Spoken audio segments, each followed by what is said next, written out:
और कहा कि उत्तर भारत के लोग जो हिंदी बोल रहे हैं वो हिंदी थोपते हैं। अब हम सब हिंदी भाषी हैं, हमने क्या अपनी भाषा कभी किसी पर थोपी है? नहीं थोपी। ये वो परिवार है जिसने वर्षों वर्ष अमेठी लोकसभा क्षेत्र से वोट लिया, एक बार हारे तो वायनाड गए और अमेठी की जनता को कोसने लगे। ये वो पार्टी है जो चुनाव में मैदान जंग में उतरने से इनकार करती है, फिर मुझको धमकी देती है कि हम पर्दे के पीछे से लड़ रहे हैं। हम कहे भैया पर्दे के पीछे से तो कायर लड़ते हैं, हिम्मत होती तो मैदान जंग में उतर जाते। तुम भी यही हो, मैं भी यही हूं, दूध का दूध पानी का पानी यही हो जाता। ये ऐसे अधर्मी कि राम मंदिर के प्राण प्रतिष्ठा समारोह का निमंत्रण ठुकरा दिया। यहां पर कई लोगों को राम मंदिर का अक्षत मिला होगा, प्रसाद मिला होगा, मिला कि नहीं मिला? मिला ना? किसी ने तो प्रसाद नहीं ठुकराया। इनका अहंकार इतना कि प्रसाद भी ठुकराया, निमंत्रण भी ठुकराया। इनका अहंकार इतना कि राहुल जी ने अपने भाषण में ये भी कह दिया कि हिंदू समाज जिस शक्ति की आराधना करता है उस शक्ति को राहुल गांधी हराएंगे। हम सब दुर्गाष्टमी का पाठ कर चुके हैं और मां दुर्गा का भव्य रूप देख चुके हैं। हमने मां के चरणों में असुरों को देखा है। अरे तुम्हारी क्या औकात कि हमारी मैया को तुम नाश करोगे। कांग्रेस पार्टी ने ये तक कह दिया कि अगर कांग्रेस पार्टी को वोट मिला तो वो राम मंदिर के निर्माण के निर्णय को पलटा देंगे। मैंने जैसे ही कांग्रेस पार्टी के इस वक्तव्य को सुना तो राहुल जी से कहा, राहुल जी मैं गौरीगंज में रहती हूँ, वहाँ हनुमानगढ़ी का हनुमान जी का मंदिर है, दम है तो हनुमान मंदिर की ध्वजा को हाथ लगाकर दिखाओ। यहाँ ईंट से ईंट न बचा दी तो हम भी अमेठी वासी नहीं। अहंकार इतना कि राहुल जी के दोस्त दक्षिण भारत में सनातन को गाली बकते हैं। अधर्मी इतने कि केरल में अपने कांग्रेस के कार्यकर्ताओं से गौ हत्या कराते हैं, चौराहे पर मां का गला कटवाते हैं और फिर गौ हत्यारों के साथ केरल में यात्रा निकालते हैं। मैंने कहा राहुल जी दम है तो गौ हत्यारे की पीठ पर हाथ धरकर अमेठी की धरा पर आकर दिखाओ, जनता ही दूध का दूध और पानी का पानी कर देगी। आज आपके मध्य में इन बच्चों के सामने जब इनका भविष्य देखती हूं तो सोचती हूं कि 15 साल राहुल गांधी क्षेत्र से लापता रहे। उन 15 सालों में कितने परिवारों के भविष्य को उन्होंने उजाड़ा। उन 15 सालों में कितने बच्चों के, नौजवानों के भविष्य के साथ उन्होंने खिलवाड़ किया। अरे 5 साल में हमने क्षेत्र में 1,14,000 मकान बनवाए गरीबों के लिए। 5 साल में 4 लाख गरीबों के घर में शौचालय बनवाए, 3,50,000 गरीब परिवारों को नलके का कनेक्शन दिया, 1.5 लाख परिवारों को विद्युत का कनेक्शन दिया। उनके पास 15 साल, मेरे पास 5 साल। वो 50 साल से राज कर रहे थे। मुझे 5 साल सेवा के दिए जिसमें 2 साल कोरोना के रहे। बतलाइए आप, कोरोना के वक्त क्या कांग्रेस का एक भी नेता जनता के मध्य में था? मौत मंडरा रही थी, लेकिन मुझे मौत से डर नहीं लगा। मैं गांव गांव गई, जिसको जो मदद चाहिए थी मैंने दी।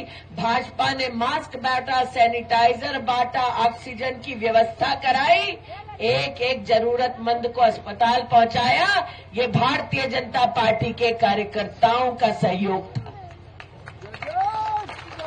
कितने लोग यहाँ बैठे हैं जिन्होंने कोरोना का टीका लगवाया है? 2 लगवाए कि 3 लगवाए? 2। अरे भैया, बाजार में एक टीके की कीमत 600 रुपया, 2 लगाए हो तो 1200 रुपया, और घर में अगर 5 लोग हैं तो परिवार के लिए 6000 रुपये की जरूरत पड़ती। अगर मोदी मुफ्त का टीका ना देते तो क्या गरीब की जान बचती?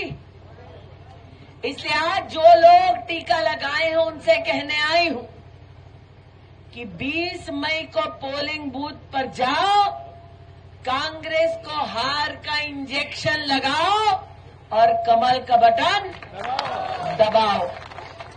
यहाँ कितने लोग हैं जिन्हें कोरोना से लेकर अब तक मुफ्त का राशन मिला है मोदी सरकार से? कितने हैं? राशन पा रहे हैं ना? अब कांग्रेस का यहाँ पर सांसद था, कांग्रेस ने कभी किसी गरीब को हर महीने मुफ्त का राशन दिया? कभी नहीं दिया। इसलिए आज मोदी जी का संदेशा लाई हूं, 20 तारीख को पोलिंग बूथ पर जाओ, कमल का बटन दबाओ और आने वाले 5 साल और मुफ्त का राशन मोदी से पाओ। यहाँ कितने किसान भाई हैं जो अपने खेत का 6000 रुपया पाते हैं मोदी सरकार से? कितने लोग हैं? पाते हैं ना? जिनके नाम पे खेत दर्ज है वो पाते हैं 6000 रुपया। साल का 6000 रुपया जिनके नाम पे खेत दर्ज है वो पाते हैं, और 5 साल का 30,000 रुपया। नरेंद्र मोदी ने पूरे क्षेत्र में 4 लाख किसानों को प्रतिवर्ष 6000 रुपया दिया है। आज उन्हीं किसान भाइयों से, परिवारों से कहने आई हूं, 20 मई को पोलिंग बूथ पर जाओ, कमल का बटन दबाओ और आने वाले 5 साल प्रतिवर्ष खेत के लिए अपने 6000 रुपये बैंक के खाते में पाओ।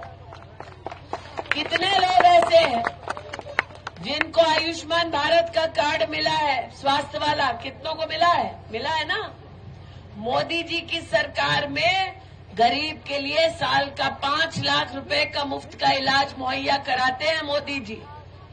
साल का 5 लाख, 5 साल का 25 लाख का मुफ्त का इलाज अगर घर में कोई बीमार पड़ गया।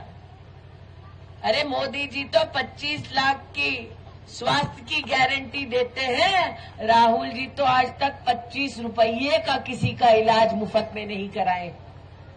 इसलिए आपसे कहने आई हूं, 20 तारीख को पोलिंग बूथ पर जाओ, कमल का बटन दबाओ और सभी गरीब परिवार आने वाले 5 साल कुल 25 लाख रुपए की मुफ्त की स्वास्थ्य की सुविधा मोदी सरकार से पाओ। आज ये कहने आई हूं।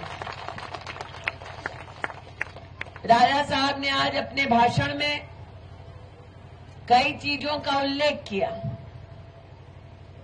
लेकिन एक विशिष्ट बात है, अमेठी का ये पहला चुनाव है जिसमें पाकिस्तान को भी रुचि हो गई है। पाकिस्तान के एक मंत्री ने, नेता ने कहा कि वो अमेठी में बीजेपी को हराना चाहते हैं। अब पाकिस्तान की इच्छा क्यों हो रही है? क्योंकि मोदी जी ने अमेठी में AK 203 की राइफल फैक्ट्री बनाई है, और अमेठी में जो बंदूक बनती है वही भारत की सीमा पर पाकिस्तान से आए हुए आतंकवादियों को ढेर करती है। जब पाकिस्तान के नेता ने मुझे ललकारा, मैंने कहा लल्ला तू अपना देश संभाल, अमेठी हम संभाल लेंगे, हमारी चिंता न कर। लेकिन आपके ध्यान में लाना चाहती हूं, चुनाव चल रहा है हमारे देश में और राहुल जी को समर्थन मिल रहा है विदेश में। इसलिए आज आपसे कहने आई हूं, 20 मई को पोलिंग बूथ पर जाओ, कमल का बटन दबाओ और पाकिस्तान के मंसूबों को हराओ। आज राम भक्त कितने हैं यहाँ पर? यही आप भाषण दिए थे? कितने राम भक्त है भैया? वापस हाथ उठाओ। अब ये बतलाइए, राम जी से पहले लंका कौन पहुंचा था? और हनुमान जी ने लंका जाके क्या किया था? क्या किया था? सोने की लंका जला दी थी। तो इसीलिए आज आपसे कहने आई हूं कि लोकतंत्र के हनुमान बन जाओ, कांग्रेस की लंका में आग लगाओ और 20 तारीख को कमल का बटन, तो लोकतंत्र के क्या बन जाओ? किसकी लंका में आग लगाओ और कौन सा बटन दबाओ? फिर से, लोकतंत्र के क्या बन जाओ?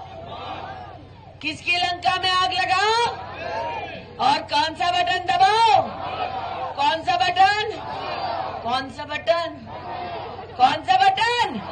तो बोलो भारत माता की, भारत माता की, भारत माता की, सियावर रामचंद्र की, पवन सुत हनुमान की।